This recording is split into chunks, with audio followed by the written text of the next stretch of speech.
तो भव्यात्माओं, हम स्वाध्याय कर रहे हैं गोमट सार जीवकान ग्रंथराज का। काय मार्गणा 20 प्ररूपणाओं के अंतर्गत हम लोगों ने गुणस्थान, जीव समास, पर्याप्ति, प्राण, संज्ञा, इनकी चर्चा करी, इन प्ररूपणा की। इसके साथ में अब मार्गणा महाधिकार जो है वो शुरू हो चुका है, जिसमें 14 प्ररूपणा है।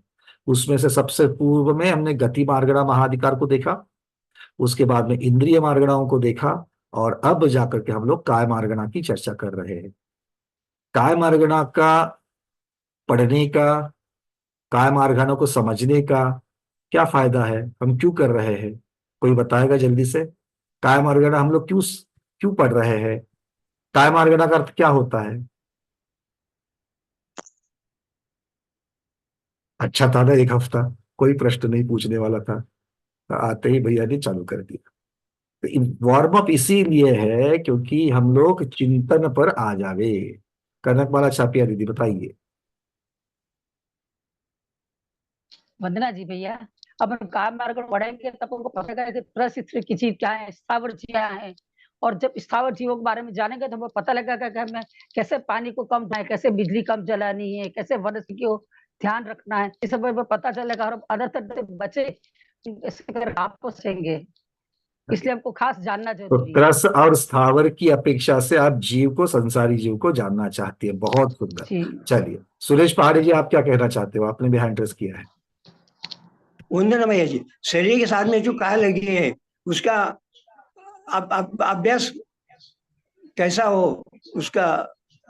हाँ, मतलब काय के माध्यम से, बहुत अच्छा शब्द लगाया आपने, शरीर जो काय जीव के साथ, संसारी जीव के साथ में जो काय लगी हुई है, तो उस काय की अपेक्षा से हम जीवों को, संसारी जीवों को समझना चाहते हैं, ताकि एक दिन हम अकाय हो जाए, है ना, एक दिन हम लोग काय रहित हो जाए। चलिए बहुत बढ़िया।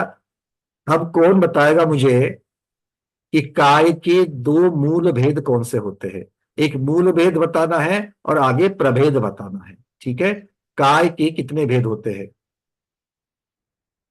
मूल भेद बताइएगा।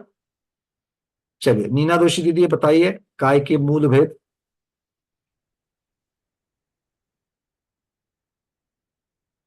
हाँ दीदी, अनम्यूट करना। बोलिए। काय के दो भेद है, एक और स्थावर। त्रस और और फिर स्थावर, बहुत बढ़िया। ये मूल दो भेद आपने बताया, त्रस काय और स्थावर काय। अब हाँ, प्रभेद बताइए। स्थावर के 5 भेद। हम्म कौन कौन से? स्थावर के 5 भेद: पृथ्वी का है, जल का है, अग्नि का है, वायु का है और वनस्पति का है। बहुत और सुंदर। त्रस, इससे और 6। त्रस काय के कितने भेद?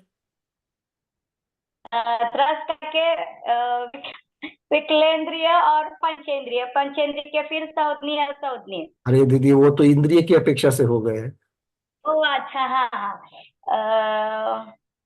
त्रस काय तो एक ही भेद, काय की अपेक्षा त्रस का मतलब एक ही भेद इसमें मान लेना, ठीक है? हाँ त्रस काय में एक ही भेद हाँ मानना, तो हाँ। वित्त सिद्ध तो जाकर के फिर षट काय हो जाते, स्थावर के 5 और त्रस का 1। बहुत बढ़िया। चलिए स्थावर के जो अब तक हमने 4 भेद देखे हैं, उसमें से हमने 36 प्रकार की पृथ्वी, उसकी अपेक्षा से 36 प्रकार के पृथ्वी कायिक या पृथ्वी काय को देखा, फिर जल काय को भी देखा, ठीक है? तो पृथ्वी काय के मूल 2 भेद होते हैं। पृथ्वी काय के मूल 2 भेद होते हैं, किसकी अपेक्षा से? पृथ्वी की अपेक्षा से। तो पृथ्वी की अपेक्षा से जो पृथ्वी काय के मूल 2 भेद होते हैं, वो कौन बताएगा? हाँ प्रमोद जी बताइए। मृदु और खर पृथ्वी दो तरह से होते बहुत हैं। बढ़िया, मृदु पृथ्वी और खर पृथ्वी, ये 2 बेसिक भेद है, मूल भेद है, और इन्हीं के अपेक्षा से पृथ्वी काय के भी 2 भेद हो जाएंगे, और इन्हीं के आगे चल करके 36 भेद हो जाते हैं। अब इस जीव को, जो जीव पृथ्वी रूपी शरीर धारण करता है, पृथ्वी काय जो है, उसके काय की अपेक्षा से 4 भेद किए गए हैं, अलग अलग पर्यायों की अपेक्षा से 4 भेद किए गए हैं। वो 4 भेद कौन कौन से हैं? स्मिता दोषी दीदी बताइए।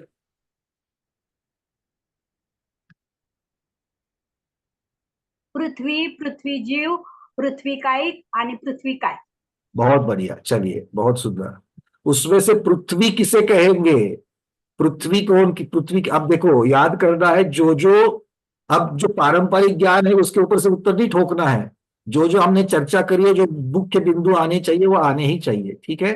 तो चलिए सबसे पहले पृथ्वी को कौन बताएगा? पृथ्वी क्या किसे कहते हैं? पृथ्वी सूर्यकांत शाह दीदी अहमदाबाद, बताइए। वंदना भैया, प्रणाम दीदी। पृथ्वी जो है वो अचेतन है और योनि रूप है और उसमें हिंसा नहीं होती है। बहुत बढ़िया, मतलब जो पृथ्वी अचेतन है किंतु जो योनिभूत है अर्थात जीव को धारण करने की सक्षमता रखती है और इसके हिंसा और दोष विराधना का दोष नहीं लगता है। बहुत तीन चीजें आपने पृथ्वी के बारे में बता दी। चलिए अब पृथ्वी जीव के बारे में कौन बताएगा? सुमन जैन दीदी बेंगलोर, बताइए। पृथ्वी जीव दूसरा, जल्दी जल्दी बोलना। जो मरकर अपना दूसरा शरीर, जो मर करके मर गया, अच्छा चलो मर गया, हाँ मर के दूसरा शरीर धारण कर लेता है। मरने के बाद कहाँ से शरीर धारण करेगा? पृथ्वी में आ जाता है।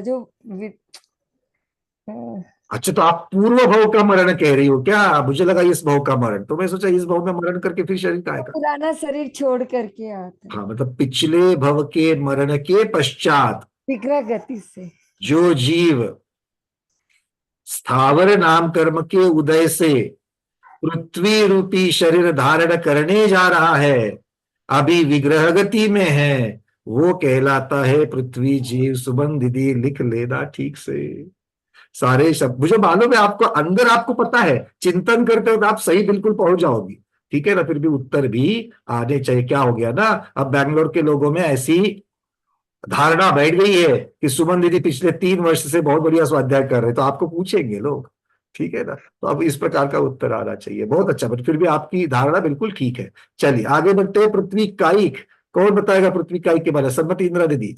पृथ्वी कायिक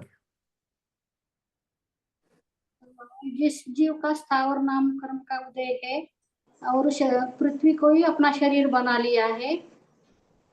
बहुत बढ़िया, ठीक है। ये 2 चीजें हैं। जिसके स्थावर नाम कर्म के उदय से जिस जीव ने पृथ्वी रूपी शरीर धारण किया है उसे पृथ्वी कायिक जीव कहते हैं। बहुत बढ़िया। चलिए अब रेखा दीदी बताइए अंतिम चौथा भेद। पृथ्वी का है। अभी इन्होंने इनका मृत शरीर हो गया है। किसका? अभी पृथ्वी इनका का मतलब किसका? उन्होंने उनका मरण हो गया है। अरे भाई किसका? पृथ्वी का एक जीव का। हाँ ये बताओ ना, क्या एकदम से ऐसा हो जाए किसका मरण हो गया? हाँ बोलो। अभी ये अचेतन हो गया है। इनका स्थावर नाम कर्म का भी ये नहीं, स्थावर नाम कर्म उनका नहीं है और इनको हिंसा विराधना का दोष भी नहीं अभी लग रहा है। ठीक है चलिए बहुत बढ़िया। आपने बढ़िया से जो लड्डू का सारण तैयार किया था हम उसको बांध लेते हैं बढ़िया से, ठीक है ना। आपने सारा सामग्री तो सारी की याद ही लड्डू की, किंतु लड्डू थोड़ा सा बढ़िया बनाएंगे ताकि प्रेजेंटेबल हो जाए ना। चलिए क्या बताया आपने कि पृथ्वी का एक जीव जब मरण करके, हाँ पृथ्वी का एक जीव मरण करके जब शरीर को छोड़ता है तो उसके पार्थिव शरीर को पार्थिव शरीर पृथ्वी काय कहते हैं। मृत शरीर कहिए, पार्थिव शरीर कहिए, कुछ भी कहिए, उसे पृथ्वी काय कहते हैं। ये अचेतन होता है और इसके हिंसा विराधना का दोष नहीं लगता है। ठीक है चलिए बहुत बढ़िया। अब मुझे जल जीव किसे कहते कौन बताएगा? जल जीव शोभा अजमेरा दीदी, जल जीव को किसे कहते बताना है। बंदा में भैया जी। जल ही जिस जल नाम के स्थावर कर्म का जिनका उदय है और जल ही जिनका शरीर है उन्हें जल जीव कहते हैं। आपने पहला तो ठीक बता दिया दीदी कि जिसके जल नाम मतलब जल काय होने के लिए जलकायिक या जल स्थावर का जिनका उदय है, स्थावर नाम कर्म का उदय है, ये बात तो ठीक है। अब दूसरा आपने कहा कि भाई शरीर है, अभी तक तो जल जीव जो है तो रास्ते में है ना, विग्रह गति। हाँ तो उसने शरीर कहा दिया अभी तक। अच्छा है ना, पिछले भव का मरण करके जो जीव स्थावर नाम कर्म के उदय से जल रूपी शरीर धारण करने जा रहा है, अभी विग्रह गति में है। देखो, मैं कहीं पर भी मैंने ये व्याख्या नहीं रटी हुई है। मुझे याद क्यों आ रही है, ये सारे शब्द क्यों याद आ रहे हैं? क्योंकि उनके बारे में सारे लक्षण मैंने अपने दिमाग में रखे हुए हैं, और इसीलिए और उसका चिंतन बार बार होने की वजह से मेरी धारणा में बिल्कुल इमीडिएट आ जाते हैं, है ना। आप देखो, सामने आप रोटियां बेल रही हो, है ना, आप किचन में, आपके किचन ओटे के ऊपर दूसरे गैस स्टोव के ऊपर आपने दूध भी गर्म करने के लिए रखा हुआ है, चाय बनाने के लिए, है ना। और क्या करती हो, नीचे रोटी की तरफ देखकर ही एक हाथ से सामने वाला कबर्ड खोल करके बिना देखे हुए बढ़िया से आप चाय पत्ती का डब्बा निकालती हो, निकालती कि नहीं निकालती हो? हाँ, हमेशा देखने की जरूरत नहीं पड़ती, बिल्कुल हाथ वहीं पर जाता है। क्यों जाता है? क्यों आप ही हर रोज की करते हैं ना, आदत है, क्यों जाता है? हर रोज की आदत है। हर रोज की बात है और बढ़िया से आपने धारणा में रखा है ना। उतना सहज जितना हम स्वाध्याय कर रहे हैं, हम लोग ज्यादा नहीं कर रहे, एक ही तो ग्रंथ लिया है, और सर्वार्थ सिद्धि और गोमट सार में वही वही वही वही चीजें हम लोग दोहरा रहे हैं। अभी तक हमने श्रावकाचार्य के ग्रंथ को हाथ नहीं लगाया, प्रतमानियों को हाथ नहीं लगाया है। लगाया क्या लगाया, बोलो? क्या हमने कोई अध्यात्म ग्रंथ लिया है जहां पर नए निश्चय, नए ऐसी बड़ी बड़ी बातों की चर्चा कर रहे हैं? क्या नहीं, छोटी छोटी चीजें हैं। तो अब तक तो ये चीजें हमारे जहन में बैठनी चाहिए, हाँ या ना? हाँ, अगर नहीं बैठ रही है तो उसकी आदत डाल दो। और मैं उतनी ही चीजें आप लोगों को पूछ रहा हूं। कई संख्या पूछी क्या मैंने आपको? कई अवगाहना वाला प्रश्न पूछा क्या मैंने आपको? नहीं पूछा। तो इतनी छोटी छोटी चीजें याद रखोगे सब लोग? और अगर याद रखना, कैसे याद रखना है, अगर ये प्रश्न आपके सामने आता है तो चाय का डिब्बा, शक्कर का डिब्बा कैसे अपने आप को मिल जाता है, उसको याद करो, और वो क्यों मिलता है उसका कारण भी निकालो। इसका वही उत्तर यहां पर भी है। इतना सिंपल है। क्लियर है सब लोगों को? चलिए, बहुत बढ़िया। तो ये जल जीव के बारे में दीदी ने बता दिया। इसी प्रकार से हमने वायुकायिक की भी चर्चा करी, अग्निकायिक की भी चर्चा करी। शुद्ध अग्नि का उदाहरण कोई दे सकता है मुझे? शुद्ध अग्नि किसे कहते हैं? पुष्पा दीदी, यहां पर पुष्पाज टैब करके नाम से लॉगिन है। पुष्पा दीदी, आपको याद आ रहा है? अनम्यूट करिए। आप पीडीएफ देख करके भी बता सकते, कोई प्रॉब्लम नहीं। पहले अनम्यूट करिए दीदी, माइक वाला बटन है वहां पर देखिए।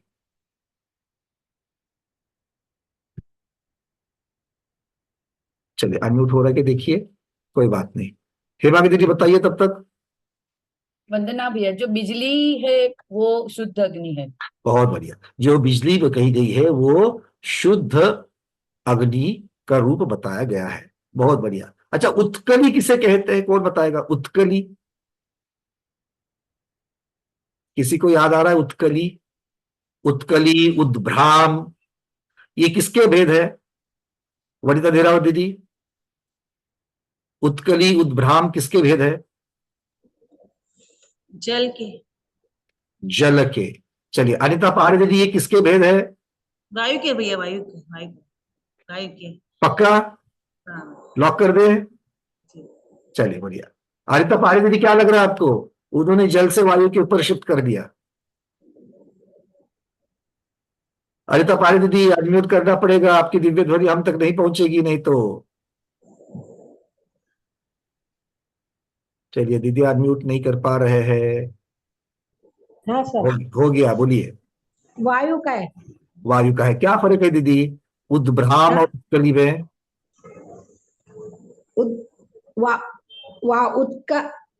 वाउटर बोलते हैं उसको। कुछ तो लक्षण बताइए, क्या कहते हैं वो? तो अलग अलग प्रांत में अलग अलग चीजें कहेंगे। आपने वाउटर बोला, मुझे मराठी समझता हूं, मुझे समझेगा, हिंदी वाले नहीं समझेंगे, है ना। इसलिए तो कुछ लक्षण बता दीजिए ताकि याद आ जाए सबको। अरविंद जी, क्या लग रहा है? उद्भ्राम और उत्कली, कुछ तो बताओ। उद्भ्राम है वो सामान्य मतलब वायु, और वो जो है पानी का मतलब साथ जो चक्र है वो है। बहुत बढ़िया। वो कॉमन जो चक्रवात है। वायु घूमती हुई जो वायु घूमती हुई पानी को भी साथ में लपेट ले, पानी के ऊपर से घुमावदार बन करके चले, वो कौन सी है? उत्कली है। और जो आकाश मंडल में ही जो घुमावदार वायु बन जावे उसे क्या कहेंगे? उद्भ्राम कहेंगे। अच्छा, एक जमीन के ऊपर भी बवंडर बनाती हुई जो वायु चलती है उसे क्या कहते हैं? सुमन सेठी दीदी। चक्रवात। चक्रवात। अच्छा, साइक्लोन है, एक तो चक्रवात है और दूसरा एक धूली वाला है, बवंडर बनाता हुआ। चक्रवात बवंडर नहीं बनाता है। प्रति चक्रवात एंटी साइक्लोन। नहीं नहीं नहीं, थोड़ा सा अभी दीदी आप ना जनरल नॉलेज पर जा रहे हो। नहीं, कल्पना सेठ दीदी बताइए। महावात को, जैसे आंधी चलती है ना, हवा के साथ में आंधी चलती है, महावात और आंधी चलती है, आंधी हवा के साथ आंधी चलती है, बहुत उसका तेज दीदी हवा ने चलती क्या है। दिया? मंडली कहते हैं। क्या कहते हैं? देखो, एक पानी के ऊपर वाला बवंडर था और एक जमीन के ऊपर धूली को लेते हुए चलने वाला बवंडर था। ट्विस्टर कहो, टोर्नेडो कहो, जो भी कहो, किंतु एक पानी के ऊपर वाला है और दूसरा जमीन के ऊपर धूली को साथ लेकर के घूमता है। और अक्सर गर्मी के सीजन में देखा जाता है खुली जगह पर। ठीक है। और इनको छोड़ करके जो आंधी तूफान चलता है, जो जोर से हवा बहती है, उस हवा को वात कहा गया है। चक्रवात कहो, महावात कहो। ठीक है। जिसमें बिल्कुल पेड़ ऐसे टेढ़े मेढ़े हो जाते हैं, वो वाला जो है वो आंधी तूफान वाला महावात है। अच्छा, एक हवा जो है वो सू सू सू आवाज करके बहती है, उसको क्या कहते हैं? ये भी हमने देखा था। सारिका जैन दीदी वैजापुर से बताइए, जो आवाज करते हुए चलती है, जो हवा आवाज करते हुए चलती है। खर्राटे मत बोलना, खर्राटे में भी हवा चलती है आवाज करती हुई, उसकी चर्चा नहीं चल रही यहां पर। नहीं आ रहा है सारिका दीदी? क्या हो गया, पढ़ा नहीं पढ़ा आपने? अच्छे अच्छे स्वाध्याय अगर ऐसा करेंगे तो कैसे चलेगा? शोभना शाह दीदी बताइए। दीदी अनम्यूट करिए ठीक से।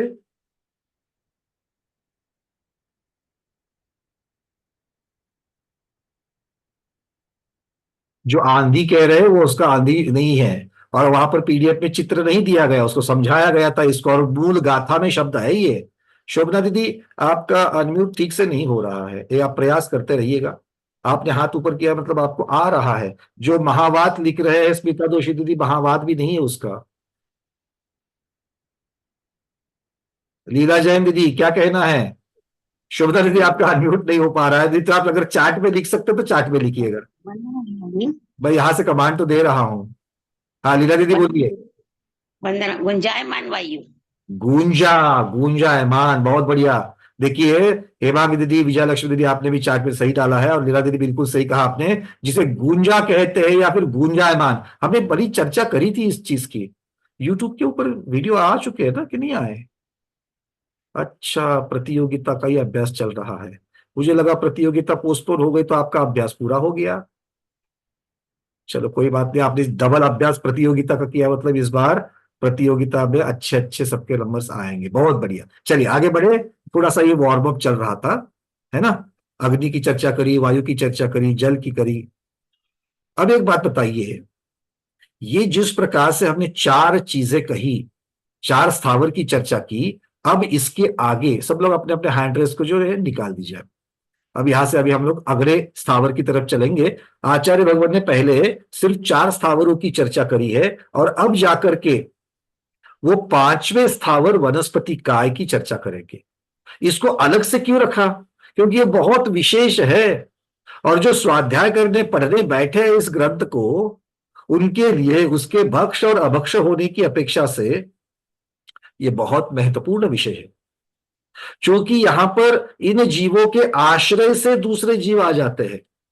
इनकी हिंसा विराधना संबंधी बहुत सावधानी बरतनी पड़ती है, और इसलिए महत्वपूर्ण विषय आचार्य भगवान ने विस्तृत स्वरूप से अलग से दे दिया। चलिए अगली गाथा की तरफ चलते हैं। गाथा क्रमांक 185 नंबर।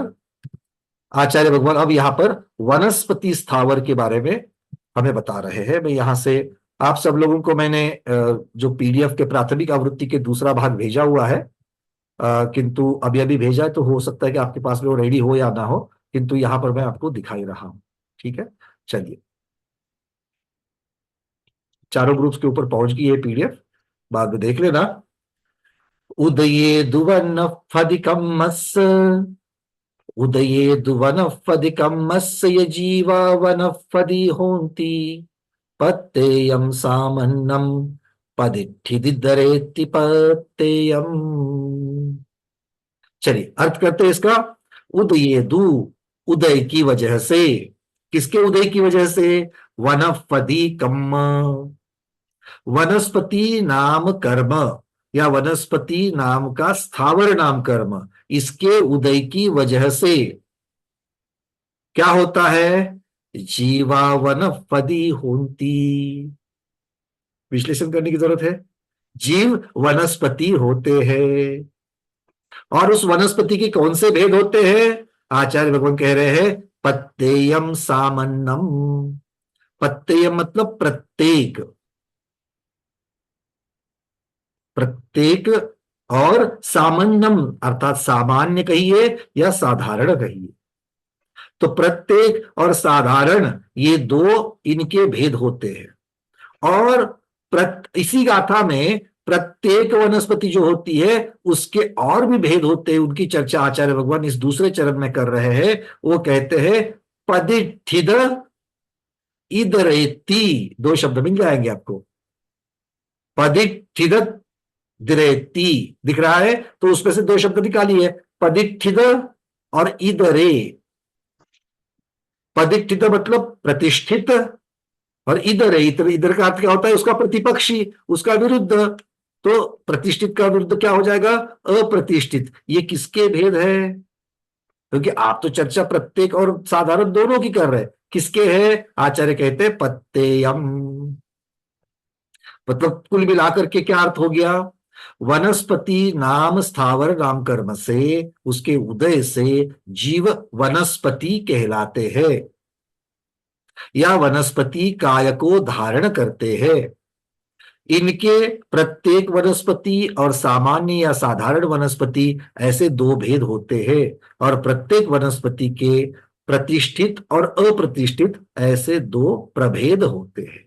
प्रतिष्ठित कहिए या प्रतिष्ठा सहित अर्थात सप्रतिष्ठित कहिए। ठीक है, जो लोग ये प्रकरण पहली बार सुन रहे हैं, हो सकता है हमारे सामने ऐसे कोई स्वाध्यायी हो जो ये पहली बार शब्द सुन रहे हैं, उनके लिए मैं सावधानता पूर्वक कहना चाहूंगा कि यहाँ पर प्रतिष्ठित शब्द जो आ गया है वो प्रतिष्ठित, और हम लोग जो बोली भाषा में प्रतिष्ठित शब्द लगाते हैं, मराठी में लगाते हो या कई जगह पर लगाते हो, और प्रतिष्ठा ये भी शब्द लगाते हैं, इनका ये दोनों से संबंध नहीं है। बोली भाषा में हम प्रतिष्ठा किसे कहते हैं? जो प्रतिष्ठित है वो प्रतिष्ठा की वजह से प्रतिष्ठित हो जाता है। तो प्रतिष्ठा ये क्रिया हो जाती है, प्रतिष्ठा ये और एक क्रिया विशेषण भी हो जाता है, और उसके साथ साथ में जो उससे सहित है वो प्रतिष्ठित कहलाता है। जैसे भगवान, भगवान की प्रतिष्ठा, तो प्रतिष्ठा यहां पर क्रिया, क्रिया विशेष हो जाएगा। आप बोलते हैं ना पंच कल्याण प्रतिष्ठा में गए थे, तो वहां पर वो क्रिया है, और जो उस क्रिया से अधिष्ठित है वो प्रतिष्ठित कहलाता है ना।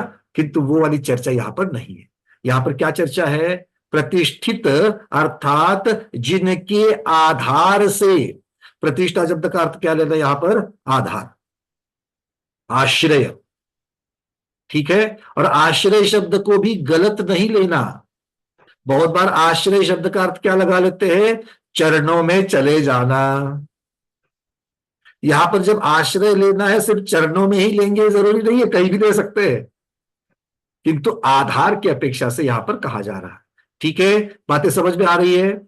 चलिए, तो सप्रतिष्ठित कहिए, प्रतिष्ठित और अप्रतिष्ठित। देखो यहां पर एक वनस्पति दिखाई गई है। अब ये पेड़ इतना सुंदर दिख रहा है, ये रियल फोटोग्राफ है पेड़ का, कितना सुंदर देख रहे हैं, उसके पत्ते दिख रहे हैं आपको। अब सोचिए, ये चित्र देख करके हमारे दिमाग में चला आता है, क्या आता है? एक बार चले गए थे हिमाचल प्रदेश और डलहौसी वगैरह उस एरिया में गए थे। तो घाट का रास्ता था, इतने सुंदर सुंदर सुंदर सुंदर दृश्य दिख रहे थे, एक से एक बढ़कर पेड़ थे। और उन पेड़ों को इसी प्रकार थे, बहुत सारे पेड़ों के ऊपर सुंदर सुंदर पत्ते भी दिख रहे थे, फूल दिख रहे थे। तो दिमाग में आ गया, देखो क्या, क्योंकि इस प्रकार के कलरफुल लोगों को आह्लादित करे ऐसा वर्ण पाना, ये तो शुभ वर्ण की बात हो गई। ऐसा आकार पाना कि जो देखने मात्र से सामने वाले को आह्लादित करे, तो वो संस्थान भी शुभ संस्थान हो गया, शुभ वर्ण हो गया। तो ये तो सारे शुभ क्रिया की है, किंतु स्थावर की योनि पाई है, एक इंद्रिय में चले गए हैं, पेड़ पौधे बन गए। क्या उस जीव ने करा होगा, विचार करो। अच्छा भी किया और इतना बुरा भी किया है कि ऐसी योनि में चले जाए। इसलिए ये चिंतन हमें क्या कह दिखलाता है, हम लोग बहुत बार अपने अच्छे पने पर इतराते हैं, क्योंकि हमें वही चीजें याद रहती है। हाँ, मैंने फला फला अनुष्ठान किया था, वह फला फला उस कल्याणक में मैंने इंद्र बना था, मैंने इतने का दान दिया, मैंने यहाँ पर मूर्ति बिठाई है, मैंने उस मुनि महाराज आए थे तो मैंने चौका लगाया था, मैं पर्यूषण में वहां चला गया था, मैं दिवाली के बाद मैं यात्रा करता हूं। या अच्छी अच्छी बातें आपको याद है, और उसके साथ में दुकान में जो ठगी करी, झूठ बोला,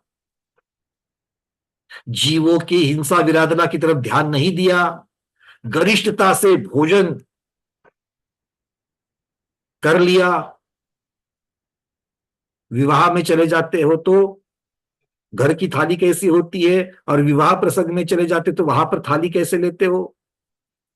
तो वहां पर अगर मान लो 25 काउंटर है, इसका मतलब ये नहीं कि आपको सभी उसमें से लेने ही लेने हैं। वो 25 काउंटर इसलिए रहते कि किसी को 4 चीजें पसंद नहीं आती तो भैया दूसरे में से तो ले सकता है।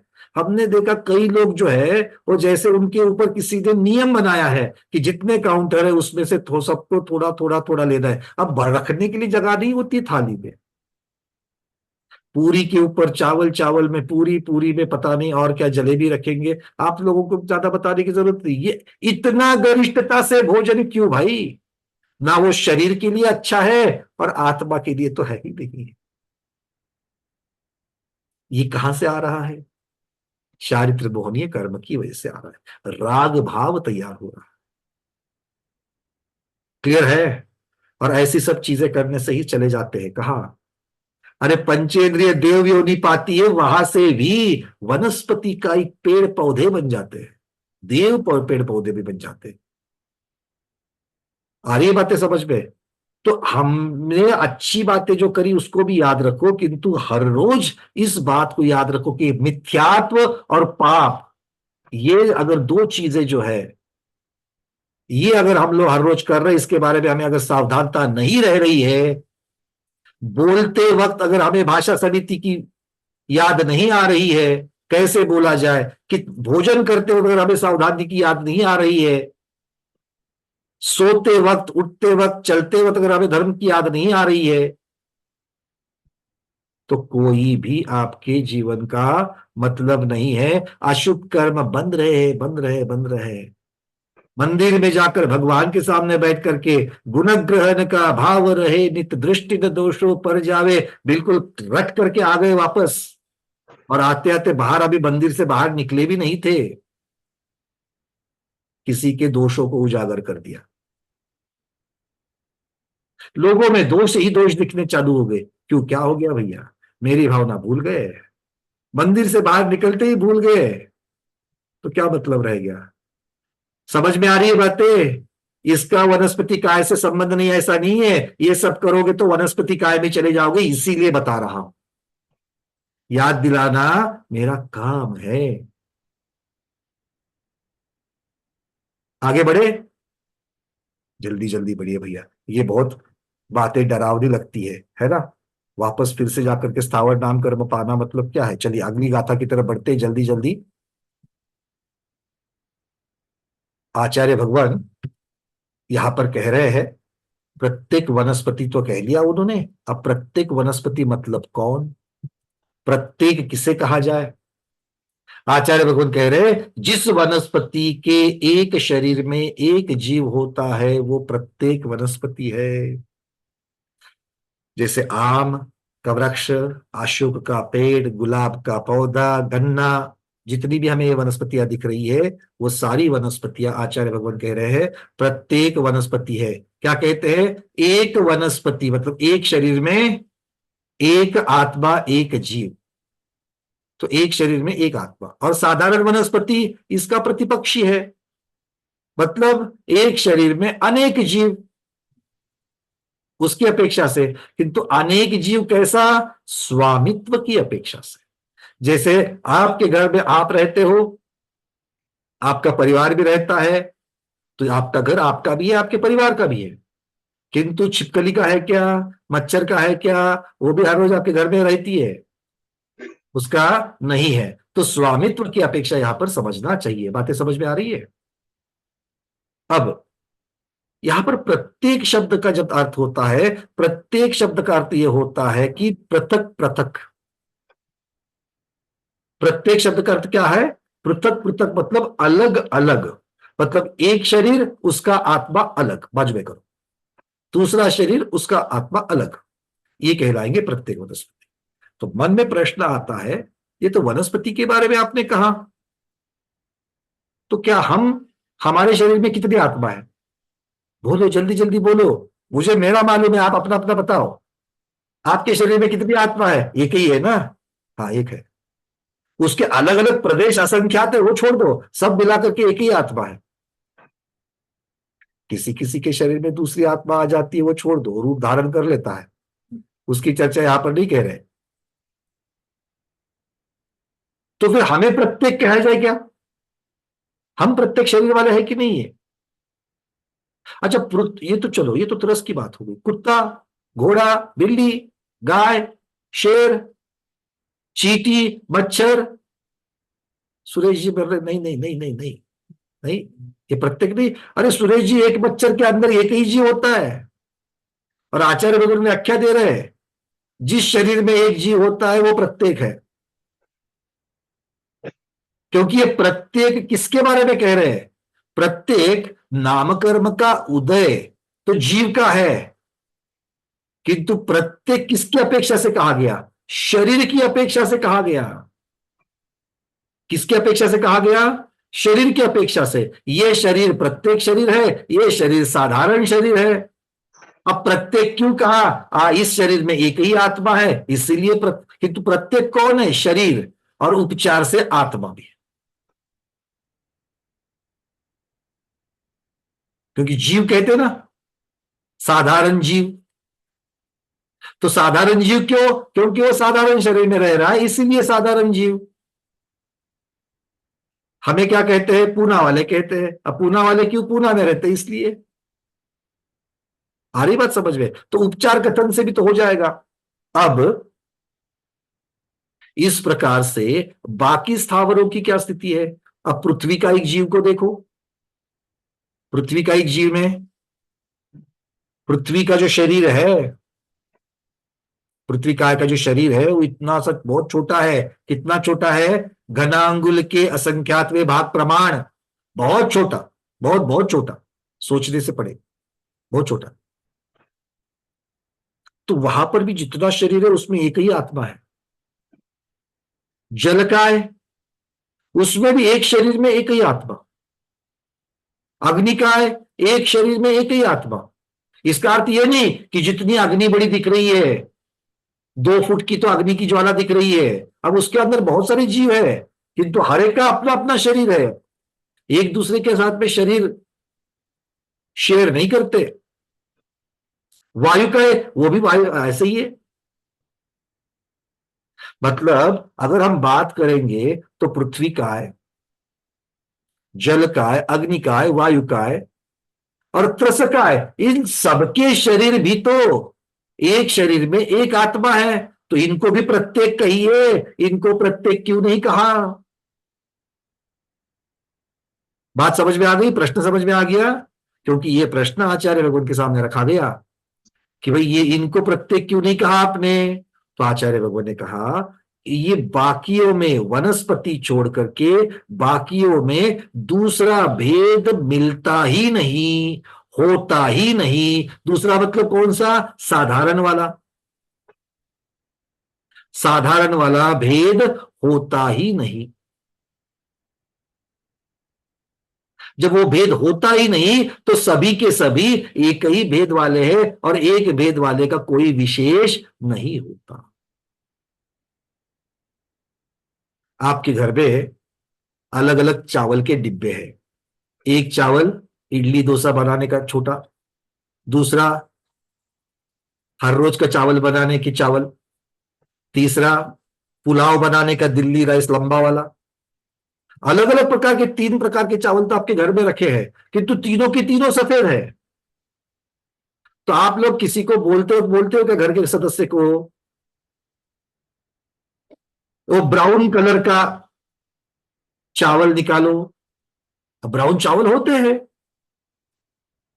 हमारे कोंकण में जाकर के देखो, कोस्टल एरिया में होते हैं ब्राउन कलर के। पर आप लोग बोलते हो क्या ब्राउन, क्योंकि घर में है ही नहीं, एक ही प्रकार का है, तो उसमें कोई भेद करेंगे क्या? नहीं भेद करेंगे। आ गई बात समझ में? तो जहां पर अलग अलग भेद नहीं होते हैं वहां पर उनके भेदों की चर्चा नहीं होती है। इसीलिए पहले 4 स्थावर और त्रस्काय, इनमें प्रत्येक शरीर होते हुए भी वहां पर प्रत्येक और साधारण के भेद नहीं गिनाए गए हैं। किंतु एक वनस्पति स्थावर ऐसा है जिसमें प्रत्येक और साधारण ये दोनों प्रकार के शरीर, दोनों प्रकार के जीव पाए जाते हैं। इसीलिए इनकी अलग अलग चर्चा आचार्य भगवान ने सिर्फ और सिर्फ इसी स्थावर के साथ की गई है। बात समझ में आ गई? तो 2 चीजें हमको समझ में आ गई। प्रत्येक शरीर 6 के 6 काय हो सकता है। ध्यान से सुनो मैं क्या कह रहा हूं। प्रत्येक शरीर षटकाय जीवों का हो सकता है, किंतु साधारण शरीर सिर्फ और सिर्फ वनस्पति काय का ही होता है। आ गई बात? यहां पर इंद्रिय की अपेक्षा से चर्चा नहीं चल रही है, यहां पर चर्चा काय की अपेक्षा से चल रही है। इसलिए विकलेंद्रिय, सकलेंद्रिय, 2 इंद्रिय, 3 इंद्रिय ये शब्द यहां पर नहीं आएंगे।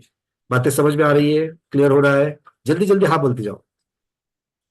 चलिए, अब प्रत्येक और साधारण में तो हमने फर्क कर लिया। अब बात आती है सप्रतिष्ठित और अप्रतिष्ठित, या यूं कहिए प्रतिष्ठित और अप्रतिष्ठित की। तो ये क्या है?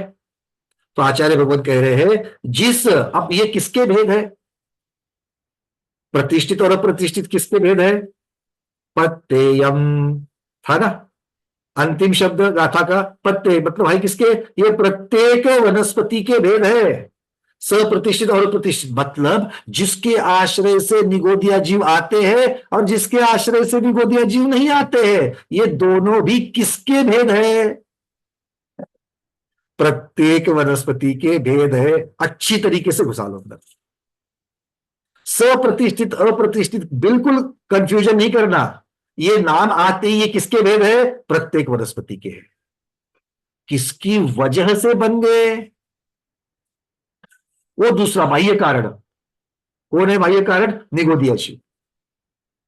निगोदिया जीव अगर जिस प्रत्येक वनस्पति के आश्रय में आते हैं वो वनस्पति कहलाएगी प्रतिष्ठित वनस्पति, और ऐसी प्रत्येक वनस्पति जिसके आधार से, जिसके आश्रय से कोई भी निगोदिया जीव नहीं है, निगोदिया शरीर नहीं है, उसे क्या कहेंगे?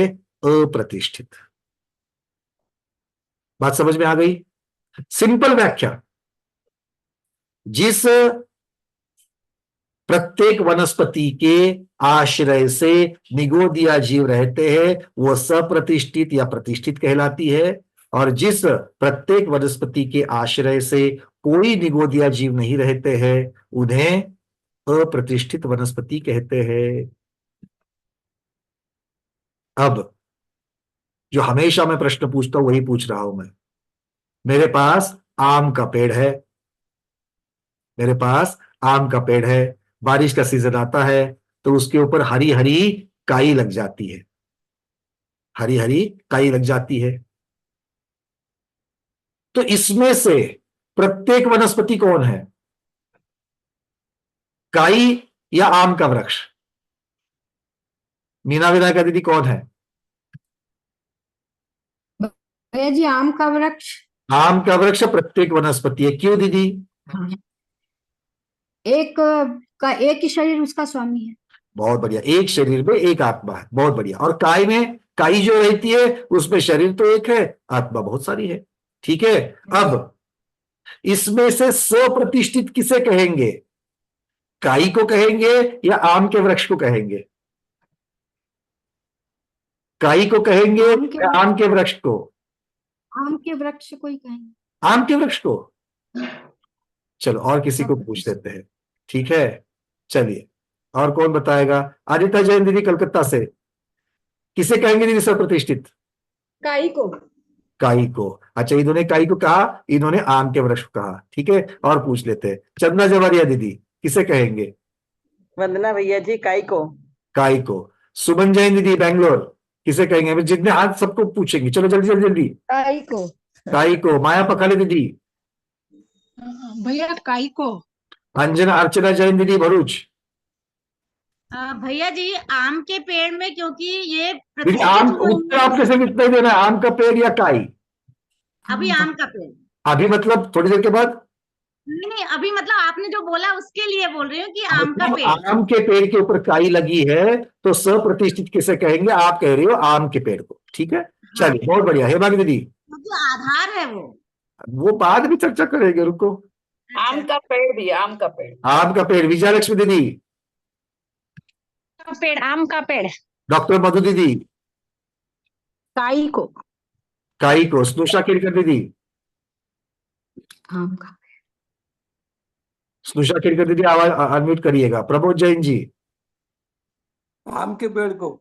चलो, इस प्रकार करते करते हमारे पास दो ही प्रत्याशी है ना? एक तो आम का पेड़, नहीं तो अच्छा रूपल गांधी जी कह रहे निगोदिया जीव को, मतलब काई को कहना है इनको स्वप्रतिष्ठित। देखो हमारे पास अलग अलग उत्तर आ गए। ठीक है ना? सब लोग अपने अपने माइक को म्यूट करो जिन्होंने किए थे। अब एक बात मुझे बेसिक बताइए जो याद रखनी है आपको। स्वप्रतिष्ठित होना और अप्रतिष्ठित होना, ये कौन सी वनस्पति के भेद है? प्रत्येक वनस्पति। पक्का? सब लोग पक्का प्रत्येक वनस्पति के हैं? फिर अब आप बताइए कि काई और आम का पेड़, इसमें प्रत्येक वनस्पति कौन है? आम का पेड़। अगर आम का पेड़ है तो स्वप्रतिष्ठित या अप्रतिष्ठित कौन हो जाएगा? आम का पेड़ ही तो हो जाएगा, क्योंकि ये सारे किसके भेद है? प्रत्येक वनस्पति के भेद है। तो प्रत्येक वनस्पति के बच्चे, उनके बेटे साधारण वनस्पति कहलाएंगे क्या? और काई तो साधारण वनस्पति है। बात समझ में आ रही है? काई की वजह से, काई के कारण आम का वृक्ष जो प्रत्येक वनस्पति है वो स्वप्रतिष्ठित प्रत्येक कहलाएगा। और जब काई नहीं रहेगी, निगोदिया जीव नहीं रहेंगे, तब वही अप्रतिष्ठित प्रत्येक कहलाएगा। किंतु प्रत्येक आम का वृक्ष ही होगा। जितने लोगों ने काई उत्तर दिया था अच्छी भली भांति याद रखिए। 20-20 वर्षों से जिसका इसका स्वाध्याय है, ऐसे लोग भी इसमें गड़बड़ा जाते हैं ऐसे प्रश्न पर, क्योंकि बेसिक मालूम नहीं। और याद रखने के लिए सबसे बड़ा नुस्खा क्या है? स्वप्रतिष्ठित अप्रतिष्ठित किसके भेद है? प्रत्ययम, प्रत्येक के है ना? मेरे पास दो भाई है, एक राम है एक श्याम है। एक राम है और श्याम है। राम के बेटे का नाम लव और कुश, ऐसे दो बेटे हैं उनको। राम के बेटे लव और कुश है। अब ये लव कुश जो है अपने चाचा के घर, श्याम के घर चले गए छुट्टियां मनाने के लिए। अब श्याम के पास ये लव और कुश है कि नहीं है? तो अब छुट्टियां कहां पर मनाई जा रही है? श्याम के घर में मनाई जा रही है। तो लव और कुश किसके बेटे हैं ये पूछेंगे तो माँ और घरे देखता सुनिए। कौन किसके बेटे हैं? लव और कुश किसके बेटे हैं? अरे भले श्याम के घर में हो, किंतु किसके बेटे हैं? राम के ही कहलाएंगे ना। क्या वो चेंज हो जाएंगे?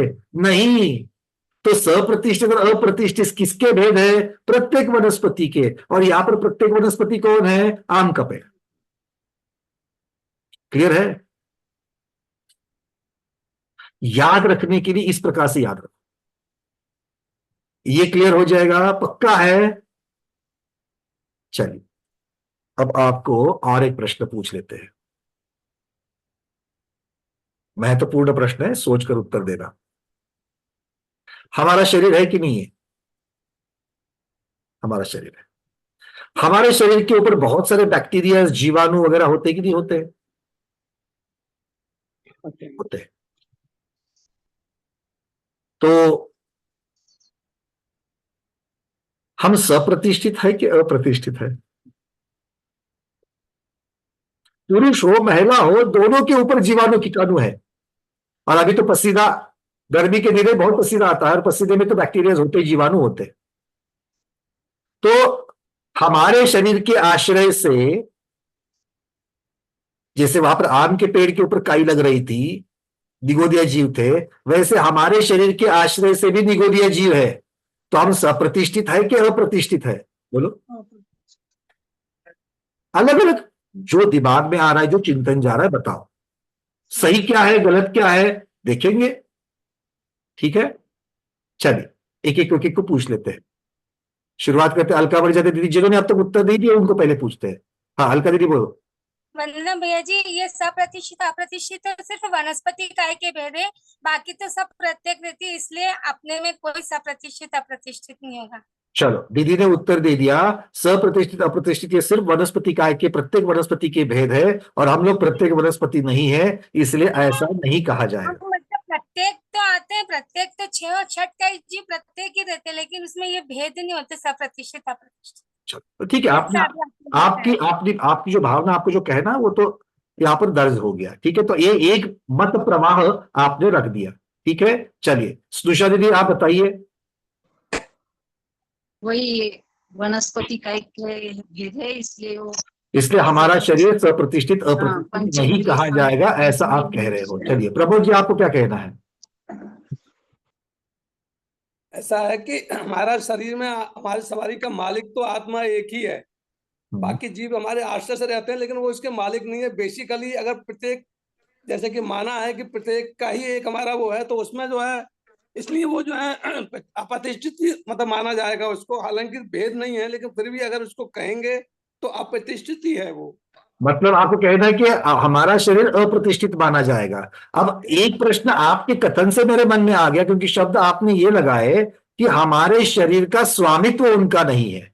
तो देखिए आम के वृक्ष के ऊपर जब काई लगती है, तो काई भी आम के वृक्ष के स्वामित्व नहीं ले रही है, वो तो सिर्फ आश्रय से आ रही है, और उसके आश्रय मात्र से उसे सप्रतिष्ठित कहा जा रहा है। तो यहां पर भी आश्रय के लिए ही आए हैं। नहीं मतलब ये आश्रय मात्र से क्या हम सप्रतिष्ठित और अप्रतिष्ठित कहलाएंगे कि नहीं कहलाएंगे? नहीं, आश्रय मात्र से तो हम कहलाते हैं, लेकिन हमारे मतलब वही बात आ गई कि इसके भेद तो अलग से है नहीं, क्योंकि प्रतिष्ठित अप्रतिष्ठित भेद जो है तस्में तो है ही नहीं। तो इसलिए मतलब आपका भी कहना यही है, आपका भी कहना यही है कि भैया ये वनस्पति कायिक के है, तो इसको वनस्पति कायिक की अपेक्षा से, और हम लोग वनस्पति कायिक नहीं है, तो ऐसा भेद हमें नहीं बनेगा। ठीक है ना? जी चलिए ये मतलब आपने तीनों ने एक ही प्रकार के उत्तर दे दिए हैं। निर्मला सांगी दीदी अनम्यूट किया है। वंदना भैया जी, हम तो त्रस जीव हैं, स्थावर काय के है ही नहीं, तो प्रतिष्ठित अप्रतिष्ठित का सवाल ही किया था। चलिए मतलब आप भी वही कह रहे हो कि चूंकि हमारा शरीर त्रस है, तो त्रस में ये भेद नहीं होता है। चलिए रूबी जैन दीदी। वंदना भैया जी, मेरे को ऐसा लगता है कि हम अप्रतिष्ठित में आने चाहिए, क्योंकि जो सप्रतिष्ठित है वो यानी कि स्थावर हैं और उनके वो सहारा लेके वो पल रहे हैं, हम अप्रतिष्ठित में आने चाहिए।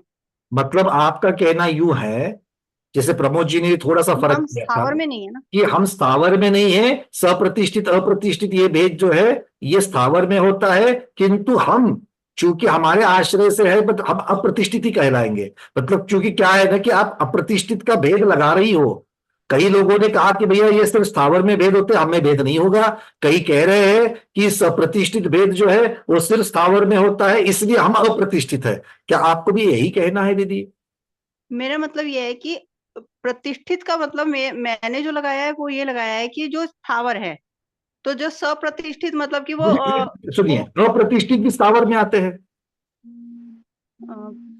जब आम के वृक्ष के ऊपर काई नहीं है, कोई निगोदिया जीव उसके ऊपर नहीं है, मानने के लिए बताइए, उदाहरण के लिए मैं बोल रहा हूं, तब तो वो अप्रतिष्ठित हो जाएगी।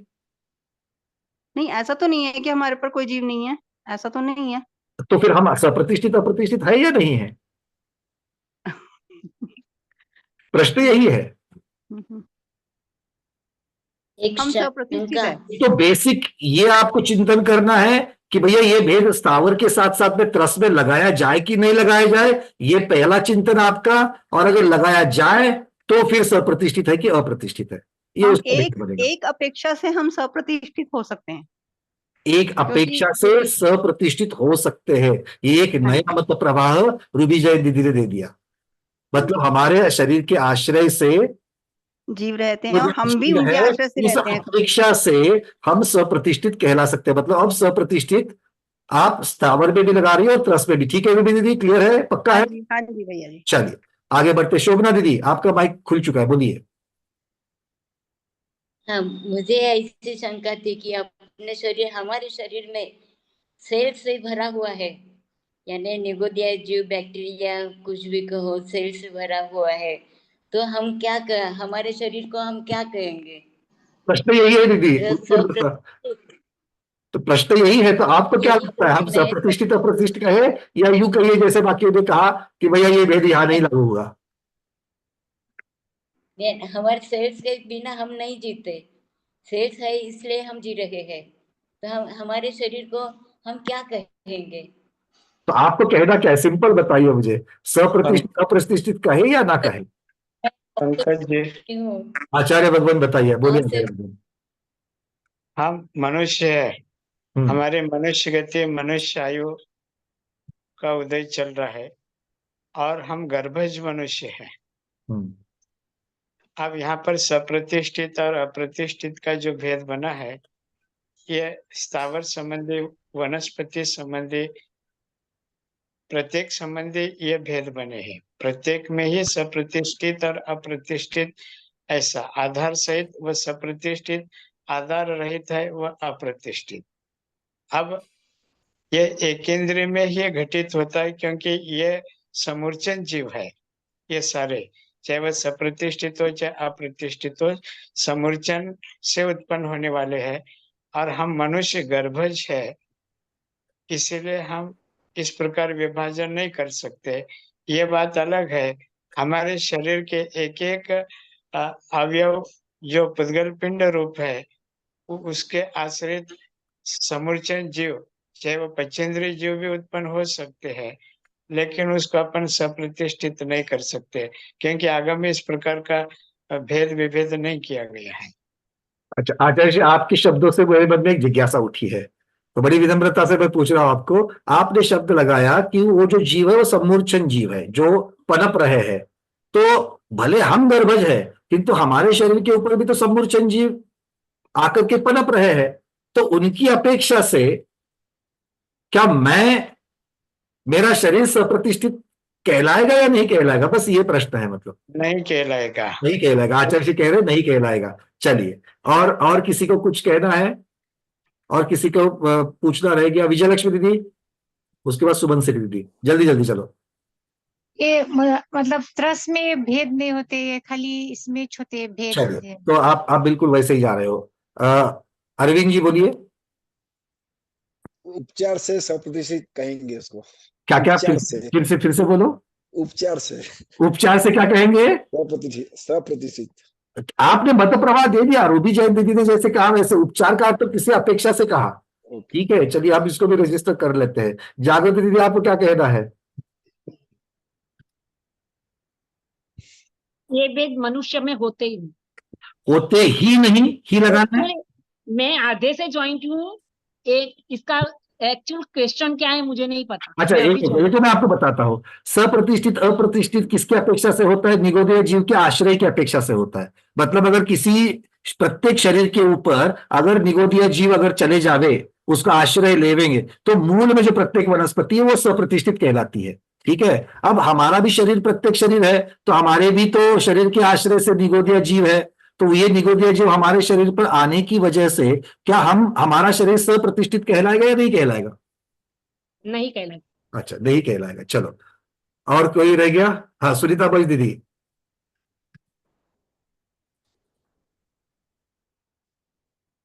जल्दी से दीदी, अनम्यूट कर लो एक बार और। हाँ, वंदना भैया, हाँ दीदी। काई की जो आम पे काई जो एग्जाम्पल दिया आपने, उस अपेक्षा से हम सप्रतिष्ठित कह सकते, पर एक्चुअल में हम सप्रतिष्ठित ट्रस्ट का भेद ही नहीं है। मतलब किसी अपेक्षा, आपने दोनों का मिक्सचर कर लिया, तो मैंने कैसे ले लो? मतलब इसको आपने लगाया कि भेद है ही नहीं। जब है ही नहीं का होगा तो फिर उपचार में कथन भी नहीं आएगा। ट्रस्ट का तो भेद नहीं है, सप्रतिष्ठित अप्रतिष्ठित, पर आपने जब आम के एग्जाम्पल का जो काई का एग्जाम्पल दिया, तो काई की अपेक्षा से वो सप्रतिष्ठित कह सकते हैं। हाँ, तो हम हमारे शरीर के ऊपर भी काई की अपेक्षा, मतलब यहाँ पर दूसरे प्रकार के निगोदिया जीव है, उन निगोदिया जीवों की अपेक्षा क्या हम सप्रतिष्ठित कहलाएंगे क्या? देखो, विचारधारा एक होती है, एक मत प्रवाह ये कहेगा कि होते ही नहीं, और दूसरा कह रहा है कि किसी अपेक्षा से उपचार कथन से कर सकते हैं।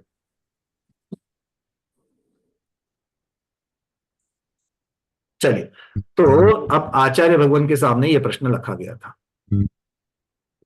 एक बात है, आप लोगों ने ज्यादातर लोगों ने जो उत्तर कहे कि प्रत्येक वनस्पति के ही ये भेद होते हैं, सप्रतिष्ठित अप्रतिष्ठित, और ये वनस्पति स्थावर को ही लगाए जाते हैं, ये प्रधान कथन है। क्या कहा? ये प्रधान कथन है। तो प्रधानता से जब वर्णन किया जाएगा, चूंकि प्रत्येक और साधारण ये भेद भी प्रधानता से वनस्पति कायिक में ही आ जाते हैं, और इसीलिए सप्रतिष्ठित अप्रतिष्ठित उसी के जो प्रभेद है वो भी प्रधानता से उन्हीं की अपेक्षा से आ जाएंगे, मतलब वनस्पति काय की अपेक्षा से आएंगे। किंतु ऐसा एकांत नहीं है।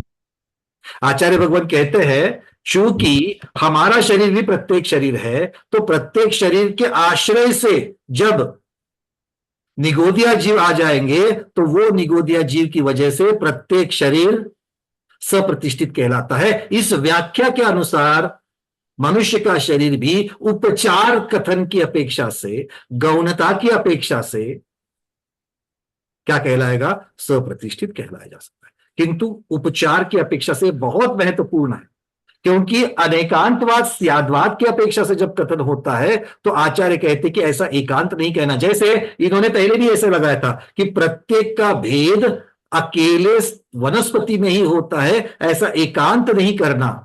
बाकी षटकायों में भी प्रत्येक का भेद, बाकी के भी प्रत्येक शरीर ही है, किंतु वहां पर वो व्यक्त नहीं किया गया, वो भेद वहां व्यक्त नहीं किया गया, क्योंकि उसका प्रतिपक्षी का अस्तित्व वहां पर नहीं पाया जाता है। उसी प्रकार से यहां पर चूंकि हमारा शरीर कब तक सप्रतिष्ठित रहेगा, मनुष्य का शरीर कब तक सप्रतिष्ठित रहेगा? सप्रतिष्ठित उपचार वाला सप्रतिष्ठित रहेगा जब तक हम अरहंत अवस्था को प्राप्त नहीं करेंगे। अरहंत अवस्था में जो औदारिक शरीर परम औदारिक हो जाता है, उसके आश्रय से कोई भी निगोदिया जीव नहीं पनपते, और इसीलिए सयोग केवली अयोग केवली अवस्था में वो मनुष्य का शरीर अप्रतिष्ठित कहलाएगा। तब तक छद्मस्त का शरीर जो है वो सप्रतिष्ठित उपचार कथन की अपेक्षा से कहलाएगा। एकांत से नहीं लेना है, स्याद्वाद की अपेक्षा से यह कथन हो जाएगा। बात समझ में आ गई? तो प्रश्न पूछने का रोक काय मार्गणा की अपेक्षा से आप लोग चलोगे, अगर आप यहां पर किसी पर्टिकुलर विषय की अपेक्षा से चलोगे, तो उत्तर है ये स्थावर में वनस्पति काय में ही बनते हैं। और उपचार कथन से स्याद्वाद से अगर इसका उत्तर आना है, तो त्रस काय में भी ये सारी चीजें बन जाएगी। ठीक है, क्लियर है? चलिए, अब इससे संबंधित और एक चिंतन वाला शब्द प्रश्न, और वो एक है, अगर उपचार कथन से भी अगर हम मानते हैं कि हमारे शरीर के ऊपर, अब मनुष्य की चर्चा चल रही है, हमारे शरीर के ऊपर निगोदिया जीव होते हैं, तो वो कौन से निगोदिया है, बादर निगोदिया या सूक्ष्म निगोदिया? बादर निगोदिया। आचार्य भगवान कह रहे बादर निगोदिया, बाकी लोगों को क्योंकि कहना है। क्योंकि गुरुदेव सिर्फ एक मिनट थोड़ा सा मैं चिंतन, आप जो कह रहे हो मैं आपको भी बताऊंगा, किंतु एक मिनट से थोड़ा सा चिंतन की अपेक्षा से लोगों को मैं देखना चाहता हूँ कि चिंतन कहाँ जा रहा है। ठीक है, चलिए, बादर है क्या? आचार्य भगवान ने तो बादर बता दिया। अच्छा, ये यूं कहिए, जिनको लगता है कि बादर, वो हाथ ऊपर करे, जिनको लगता है बादर, और जिनको लगता है कि अभी सूक्ष्म। सप्रतिष्ठित होने की अपेक्षा से यहां पर वर्णन चल रहा है। सप्रतिष्ठित होने के लिए जो जीव हमारे शरीर पर आ रहे हैं, जो हमारा आश्रय ले रहे हैं, वो बादर निगोदिया है कि सूक्ष्म निगोदिया है? बादर निगोदिया जिनको लगता है वो हाथ ऊपर करे, और जिनको लगता है सूक्ष्म निगोदिया है वो हाथ ऊपर करे। सूक्ष्म निगोदिया वाले,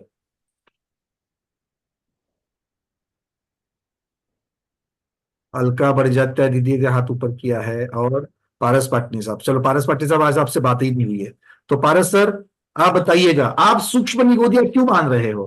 क्योंकि मुझे चिंतन देखना है। दोनों सूक्ष्म तो भरे हैं, सूक्ष्म तो सब जगह है, तो बादर जीव भी अलग है, तो बादर भी है और सूक्ष्म भी है, आपको कहना है, किंतु मेरा प्रश्न अलग है सर। यहां पर सप्रतिष्ठित कहलाने के लिए कौन से निगोदिया की आवश्यकता है? सप्रतिष्ठित कहलाने के लिए कौन से निगोदिया की आवश्यकता है, बादर की या सूक्ष्म की या दोनों की? बादर की, उसमें बादर की होती।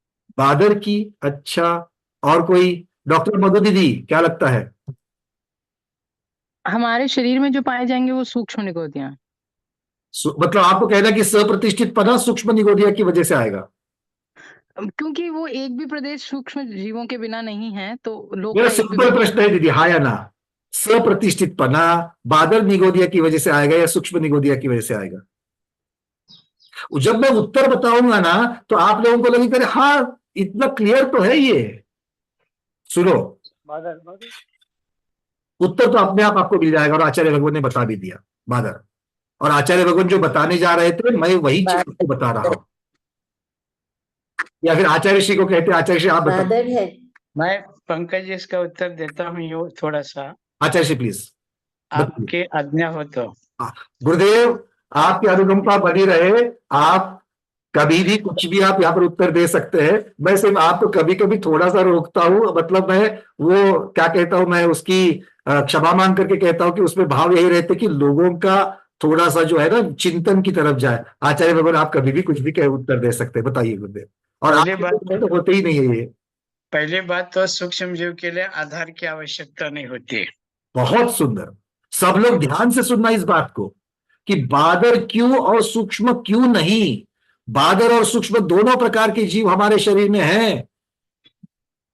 सूक्ष्म तीनों लोकों में ठसाठस भरे हुए हैं, हमारे शरीर से आर पार जा रहे हैं, हमारे शरीर के अंदर भी है।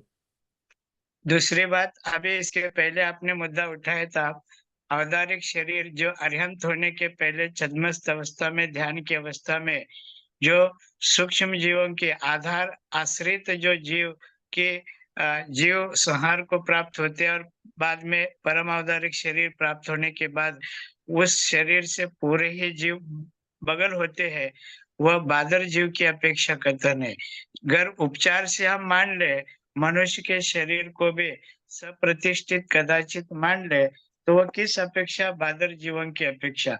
क्योंकि अरहंत अवस्था प्राप्त होने के बाद उनके शरीर में ऐसा जीव कोई भी नहीं रहता, वह बादर की अपेक्षा।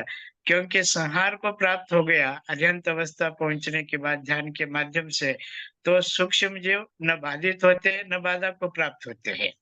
यह स्पष्ट रूप से व्याख्या होने के बाद यह स्पष्ट होता है कि बादर जीव ही एक दूसरे से प्रभावित होते हैं, सूक्ष्म जीव नहीं होते हैं।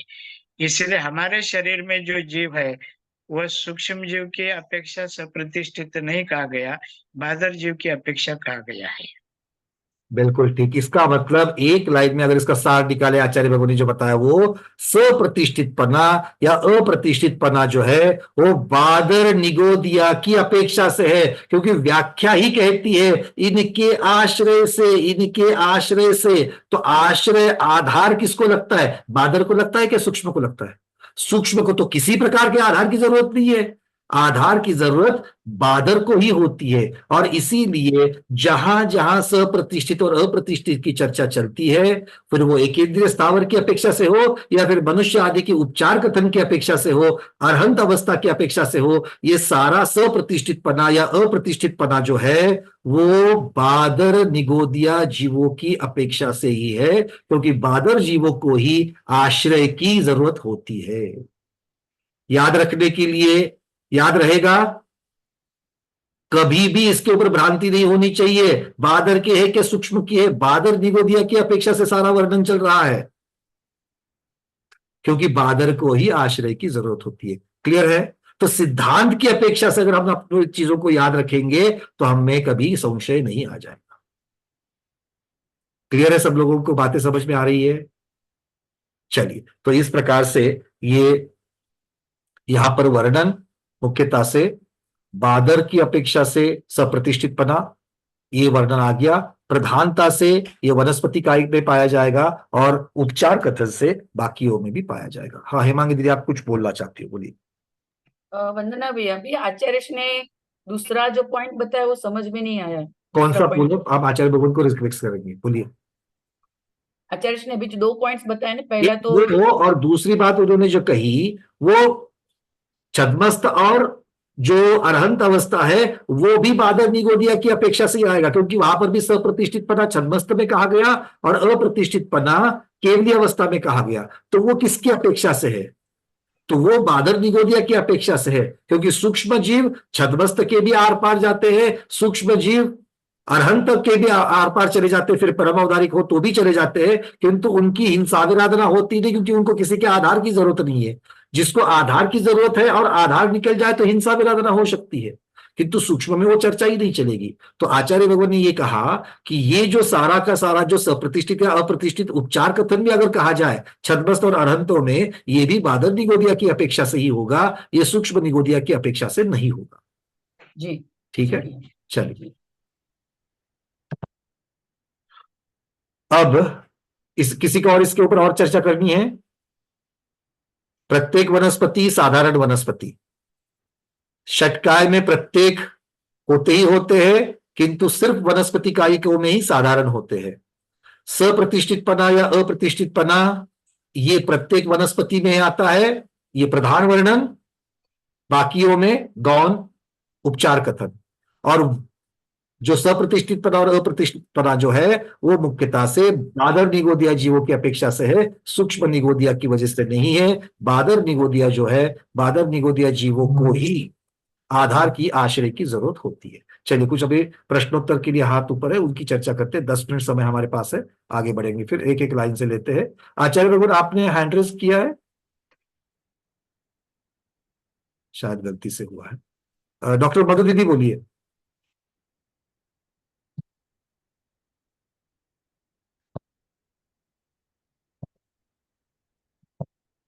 आवाज आ रही है मेरी? डॉक्टर मधु दीदी बोलिए। चलिए, रूबी दीदी आपका अनम्यूट हो चुका है, बोलिए तब तक। भैया जी, मेरे को ये इस वाले टॉपिक से नहीं है, लेकिन मुझे कुछ और प्रश्न पूछना है, मैं पूछ सकती हूँ क्या? अगर विषयांतर ज्यादा हो जाएगा तो हम व्हाट्सएप पर चर्चा करेंगे दीदी।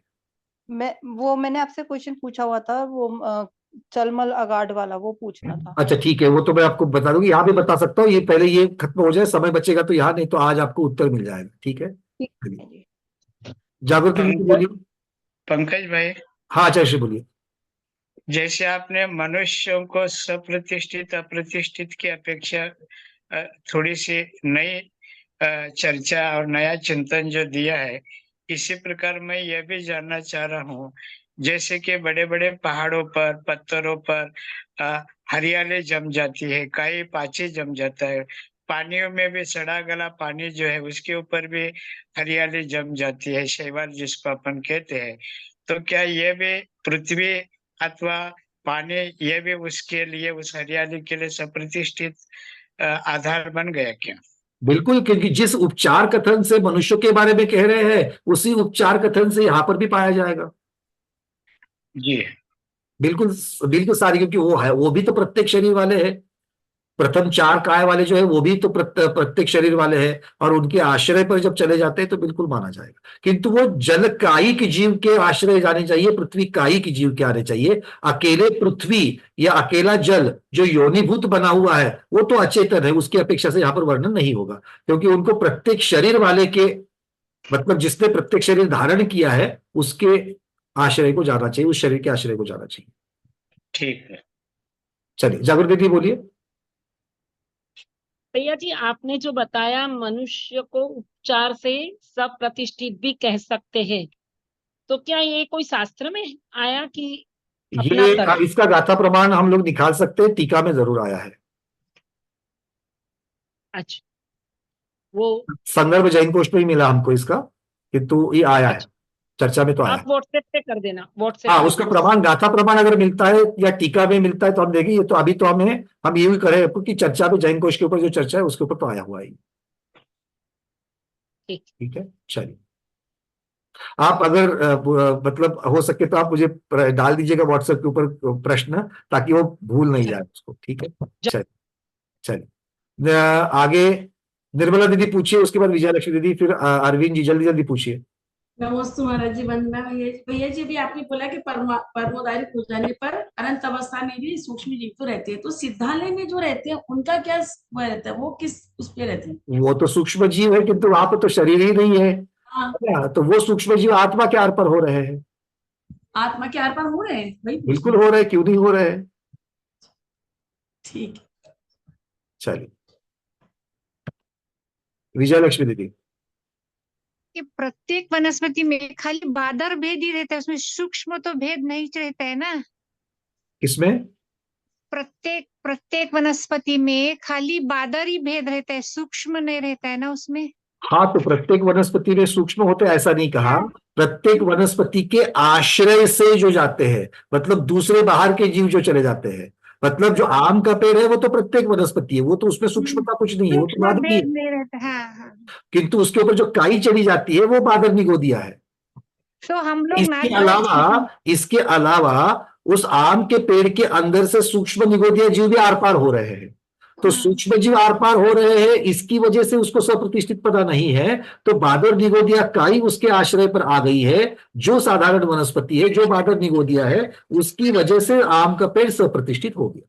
हाँ, वही ना। तो आपने जो प्रश्न पूछा था उसमें मनुष्य में तो थोड़ी ना वो आधार लेते हैं कि सूक्ष्म जीव और प्रत्येक जीव में तो वो भेद ही नहीं रहता है, और मनुष्य में समझो जीव सूक्ष्म है तो वो आधार जो लेते हैं उसको सप्रतिष्ठित बोलते हैं, मतलब जो सपोर्ट लेता है तो उसको सप्रतिष्ठित बोलते हैं ना उसका। यही तो कारण बताया, यही तो कारण बताया। अच्छा। कारण तो आपने कारण ही बताया ना, तो कारण ही बताया, बिल्कुल यही कारण। ठीक है, अरविंद जी। नमस्ते महाराज जी। ये आलू जो है इसको भी सप्रतिष्ठित फिर बोलेंगे ना? देखो, सबसे पहली बात है कि आलू प्रत्येक वनस्पति है क्या? नहीं, प्रत्येक नहीं है, बराबर है। हाँ, अभी उसकी चर्चा में जाएंगे। ठीक है ना, क्योंकि जो पहले से साधारण शरीर है, जो पहले से साधारण शरीर है, और कोई प्रत्येक वनस्पति है किंतु वो हमेशा के लिए उसकी साधारण बनी हुई है, तो प्रत्येक वनस्पति को भी आचार्य भगवान साधारण कहने जाने वाले हैं। आगे अगली गाथा में चर्चा आएगी, उत्तर वहां करेंगे। ठीक है, अभी भ्रांति नहीं करेंगे, अभी पहले प्रत्येक और साधारण को अलग रखो, आगे जाकर के दोनों को हम मिक्स करने वाले हैं। चलिए स्तुषा खेड़कर दीदी बोलिए। इसका मतलब तो ये हो गया कि जो त्रस्काय में भी जितने औदारिक शरीर वाले हैं, ये सभी के सभी सप्रतिष्ठित हो जाएंगे। उपचार कथन से बिल्कुल ठीक। हाँ, क्योंकि सिर्फ वैक्रिक और परम औदारिक शरीर छोड़ के शेष सभी तिर्यंच मनुष्य सब सप्रतिष्ठित में आ जाएंगे। बिल्कुल, उपचार कथन से बिल्कुल ठीक। चलिए जेटी गंगवाल जी। वंदना भैया जी, नमस्ते आचार्य। आपने जो जल के ऊपर काई वगैरह जो आती है या पत्थर के ऊपर जो काई वगैरह आती है, तो उसमें ये आपने कहा कि भाई योनिभूत के ऊपर यदि आधार लिया गया तो ही वो प्रतिष्ठित करा जाएगा। लेकिन साधारणतः जो काई वगैरह जो आती है पत्थरों पे हो या जल पे हो, ये तो जल काय पे या पृथ्वी काय पे ही आती है ना? जरूरी नहीं है ना, ऐसा जरूरी नहीं है। काय को पनपने के लिए आवश्यक वातावरण जहां मिल जावे वहां पर वो आ सकती है। लेकिन वो जो वातावरण पृथ्वी कायिक जीव पे कैसे मिलेगा उसको? पृथ्वी कायिक नहीं जीव पे मिलेगा। देखो, कोई पर्वत है, ठीक है ना। अब पर्वत तो बारिश का सीजन नहीं है, कुछ नहीं है, बिल्कुल रूखा सूखा गर्मी का सीजन है। तो पर्वत के ऊपर जहां चट्टान बनी हुई है, चट्टान की बात कर रहा हूं मैं, पर्वत की, तो उस चट्टान के ऊपर कोई काई नहीं है, किंतु उसके अंदर पृथ्वी का एक जीव है कि नहीं है। और उस पृथ्वी का एक जीव का वो चट्टान शरीर है कि नहीं है, उसका चट्टान का कुछ भाग वो तो बिल्कुल पृथ्वी का शरीर है। अब क्या हो गया, अब उसके ऊपर बारिश आ गई और बारिश के साथ में धूल मिट्टी भी आ गई, तो आगे चल करके वनस्पतियों में सम्मुर्चिम नाम की एक वनस्पति कही गई है कि जिसको कोई सिर्फ उसको उत्पन्न होने के लिए आवश्यक ऐसा वातावरण मिल जाए तो वो उसमें से आ जाती है। तो ऐसी मतलब वो वहां पर काई जो है वो काई पनप गई। अब काई किसके ऊपर पनप रही है? जो पृथ्वी काई का जो शरीर है उसी के ऊपर तो पनप रही है। वो पृथ्वी काय का जो शरीर है वो तो पृथ्वी काय हो गया ना। ऐसा कौन कह रहा है? क्यों अभी तक उसके अंदर जीव है, अभी तक मरा नहीं है। अच्छा। तो कुछ पृथ्वी पर होगा, कुछ पृथ्वी काई पर होगा। तो जो पृथ्वी के ऊपर काई लगी हुई है, जो योनिभूत पृथ्वी के ऊपर काई लगी हुई है, उसकी तो कोई चर्चा नहीं कि भैया ये सब प्रतिष्ठित है क्या अप्रतिष्ठित है, उसकी चर्चा ही नहीं है। क्योंकि अकेले शरीर की अपेक्षा से वर्णन नहीं चल रहा है, उद्गल की अपेक्षा से वर्णन नहीं चल रहा है, उसके अंदर आत्मा भी तो होनी चाहिए। क्योंकि प्रत्येक शब्द किसको लगेगा? एक शरीर एक आत्मा, मतलब पृथ्वी का एक शरीर और उसके अंदर एक आत्मा, ये वहां विद्यमान है और उसके ऊपर काई आ गई। तो जितने पृथ्वी काई के शरीर के ऊपर जितनी काई है उसकी अपेक्षा से उस पृथ्वी काई का शरीर जो है वो उपचार कथन से वहां पर सप्रतिष्ठित माना जाएगा। ठीक है, चल अर्चना दीदी। भैया जी, ये दो चीज के तो उदाहरण उपचार से जल और वायु जल और इसमें पृथ्वी में बता दिए। वायु और अग्नि में किस टाइप से एग्जाम्पल दे पाएंगे, वो उसका थोड़ा बताइए, एक्सप्लेन कर दीजिए। अगर वो बादर निगोदिया जो है, ऐसे बादर निगोदिया बिल्कुल होते हैं। क्योंकि जैसे आधुनिक विज्ञान के द्वारा भी कुछ कहा गया कि नीचे जो लावा रहता है, जमीन के अंदर जो लावा मिलता है वोल्केनोस के अंदर से जो आता है, तो उसमें भी उनको कुछ जीव मिल गए। अच्छा। तो बादर निगोदिया जीव जो है, जो उपकरण के द्वारा अगर देखे जा सकते हैं, उतना उसका स्थूलता उतनी है, तो फिर आधुनिक विज्ञान जो कह रहा है वो बादर निगोदिया कहला सकते हैं। तो बादर निगोदिया तिर्यंच गति, तिर्यंच आयु, अवधारिक शरीर वाले ही तो है। और बादर मतलब घात देह है, आचार्य भगवान ने उनको घात देह कहा। घात देह मतलब अड़ने वाले, अड़ाने वाले हैं। तो इसकी अपेक्षा से अगर वो अग्नि काय में, अग्नि के अंदर अगर वो रह सकते हैं, उसमें वो पात्रता है, तो बिल्कुल कहला सकते हैं, कोई बात नहीं। वायु के अंदर रह सकते तो बिल्कुल पात्रता है, बिल्कुल कहला सकते हैं। अग्नि के अंदर सिर्फ अग्नि काई के ही जन्म लेंगे ऐसा नहीं कह सकते, क्योंकि इसके अंदर जो अग्नि में भी जिंदा रह सकते हैं वो बिल्कुल रह सकते हैं। क्योंकि अभी तक तो हम बोलते हैं अग्नि ही सबको शुद्ध कर देती है, मतलब जला के राख और सबकी शुद्धता कर ये देती किसी है। अपेक्षा से कथन होता है, ये किसी अपेक्षा से कथन होता है। जब योनिभूत अगर कोई चीज बनती है, योनिभूत कहा किसकी अपेक्षा से? अग्नि काई की अपेक्षा से। और सप्रतिष्ठित किसकी अपेक्षा से? तो बादर निगोदिया को आश्रय देने की अपेक्षा से। अच्छा। तो बादर निगोदिया को आश्रय देने का अगर उसमें अगर कैपेसिटी है, उसकी पात्रता है, तो कहलाया जाएगा। ये यहाँ पर सिद्धांत की अपेक्षा से वर्णन चल रहा है, थियरी। प्रैक्टिकली जितना नोन है उसको हम लोग लगा सकते हैं इस सिद्धांत को, और जो अननोन है उसके बारे में तो क्या कहें। सही बात है, बहुत सारी चीजें अननोन है अभी प्रकृति की। बिल्कुल। तो इसीलिए आगम में जितना आया है उसको तो स्वीकार करना, बाकियों का निषेध करते वक्त भी सोच करके निषेध करना चाहिए। जी, बस इसीलिए मेरे को समझ में नहीं आया था कि अग्नि में कैसे होगा, क्योंकि अग्नि सबको शुद्ध वो करती है ऐसा इसलिए बोला है गया। क्योंकि हमारा ज्ञान इस चीज को एक्सेप्ट नहीं करता जल्दी से, क्योंकि हमारी कुछ धारणाएं बनी हुई है। हाँ, हमारी वो कुछ, सदियों से है। देखो, जब तक आधुनिक विज्ञानी ये देखे नहीं थे तब तक वो भी मानते थे कि अग्नि में कुछ नहीं जिंदा रह सकता। अब वो तो अग्नि के तो जीव भी नहीं मानते हैं, अग्नि के अंदर जीव होते ये मान ही नहीं रहे थे। अब वो उनको कैसे अपने मान उपकरणों से सकते? जब ज्ञात हुआ तब उन्होंने माना। जी जी जी। पंकज जी, हाँ जयश्री। अभी आपने जो नया चिंतन जो दिया है ना, मनुष्य भी मनुष्य के देह के आश्रित भी जीव रहते, इसलिए इस अपेक्षा वह सप्रतिष्ठित है ना। हाँ, इसी प्रकार अपन इसी बात को यूं भी घटा सकते हैं कि एक सिद्ध में अनंत सिद्ध और अनंत सिद्धों में एक सिद्ध समाहित होते हैं। तनुवात वलय में जो आकाश द्रव्य के प्रदेश है, वह सभी मिलकर के सिद्ध एक दूसरों को अवगाहन देते और एक दूसरों को अवगाहित होते हैं। तो इसको भी अपन आधार आदेश संबंध की अपेक्षा व्यवहार से कह सकते हैं। वैसे देखा जाए पंचास्तिका गाथा नंबर 7, अन्नोनम पविसंता दिनता होगा समन्न मनस मेलनतावी नित्यम सगस स्वभाव न विजानती। सभी द्रव्य अपने अपने उपादान शक्ति के अनुसार अपने द्रव्य, अपना क्षेत्र, अपना काल और अपना अपने भाव को लिए हुए इस आकाश प्रदेश में अवस्थित है। फिर भी व्यवहार से कहा जाता है कि आकाश द्रव्य उसको आधार देता है करके। इसी प्रकार तनुवात वलय में अनंत सिद्धों में एक सिद्ध समाहित होते हैं और उस एक सिद्ध में अनंत सिद्ध समाहित होते हैं। ये भी व्यवहार से कथन है। निश्चय से देखा जाए सब द्रव्य अपने अपने में ही जो के अवस्थित है अपने उपादान शक्ति के माध्यम से। इसी प्रकार एक मनुष्य शरीर में असंख्यात जीव अगर आधार को प्राप्त हो रहे हैं तो ये मात्र व्यवहार का कथन है।